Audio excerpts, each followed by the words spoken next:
போன மேட்ச் சென்னையை போட்டு ராஜஸ்தான் பொலந்து எடுத்திருந்தாங்க. அதெல்லாம் மனசுல வச்சுட்டு இன்னைக்கு சேக்பாக்ல நடக்கக்கூடிய மேட்ச் சென்னை விசஸ் பஞ்சாப். இந்த மேட்ச்ல மீண்டு வந்து நாங்க இன்னும் அப்படியே விழுந்துட்டோம் அப்படின்னு நினைச்சீங்களா, நாங்க ஜெயிப்பண்டா அப்படின்ற மாதிரி சொல்லுவாங்களா அப்படின்ற எதிர்பார்ப்புகளோட இந்த மேட்சுக்கு முன்னாடியே ஒரு சில பேர் எல்லாம் ப்ரெடிக்ட் பண்ணுவாங்கல்ல, இன்னைக்கான மேட்ச்ல யார் ஜெயிக்க போறாங்க, அந்த மாதிரி நம்மளுமே ஏதாச்சும் எதுலயாச்சும் போட்டு பார்ப்போம் அப்படின்ட்டு இந்த கூகுள் ஜெமினி கிட்ட போட்டு பார்த்திருந்தேன். இன்னைக்கான மேட்ச்ல யார்ப்பா ஜெயிக்க போறாங்க அப்படின்னு போட்டு பார்த்தா லைக் இன்னைக்கான மேட்ச்ல பஞ்சாப் தான் ஜெயிக்கிறதுக்கான வாய்ப்புகள் அதிகம். அதாவது 50% கிட்ட பஞ்சாப் வந்து இன்னைக்கான மேட்ச்ல ஜெயிக்கிறதுக்கான வாய்ப்புகள் அதிகம் அப்படின்ற மாதிரி கூகுள் ஜெமினி சொல்லிடுச்சு. கூகுள் ஜெமினி இந்த மாதிரி சொல்லிடுச்சு, நம்ம என்ன பண்றது அப்படின்னு யோசிச்சுட்டு இந்த இன்ஸ்டாகிராம்ல மேட்சுக்கு முன்னாடியே வந்து இந்த மேஜிக் பண்றது, இந்த ப்ரெடிக்ட் பண்றது, லைக் ஒரு மாதிரியா ஆப்ரா காடாப்ரா அப்படின்ற மாதிரி எல்லாம் பண்ணி ப்ரெடிக்ட் பண்ணுவாங்கல்ல, அந்த மாதிரியான ஒரு சில பேஜ்ல போயிட்டு சும்மா பார்த்திருந்தேன். பார்த்திருக்கும் போது அதுல என்ன சொல்லியிருந்தாங்கன்னா, எல்லா பேஜ்லயும் முக்காவாசி பேஜ்ல என்ன சொல்லியிருந்தாங்கன்னா, சென்னை தான் இன்னைக்கான மேட்ச்ல ஜெயிக்க போறாங்க அப்படின்ற மாதிரி சொல்லியிருந்தாங்க.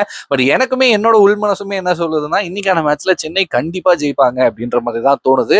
எப்படி மும்பை விசஸ் சென்னை வந்து ஒரு பக்காவான மேட்ச், செம்ம மேட்சா இருக்குமோ, அதே மாதிரி தான் பஞ்சாப் விசஸ் சென்னையும் ஒரு ஒரு சீசன்லயும் நல்ல மேட்சா இது வரைக்கும் அமைஞ்சிருக்கு. அதே மாதிரி இன்னைக்கான மேட்சுமே நல்ல ஒரு மேட்சா அமைஞ்சு சென்னை ஜெயிக்கும் அப்படின்னு நான் நினைக்கிறேன். நீங்க யார் ஜெயிப்பாங்கன்னு நினைக்கிறீங்களோ மறக்காம கமெண்ட் செக்ஷன்ல ஷேர் பண்ணிக்கோங்க.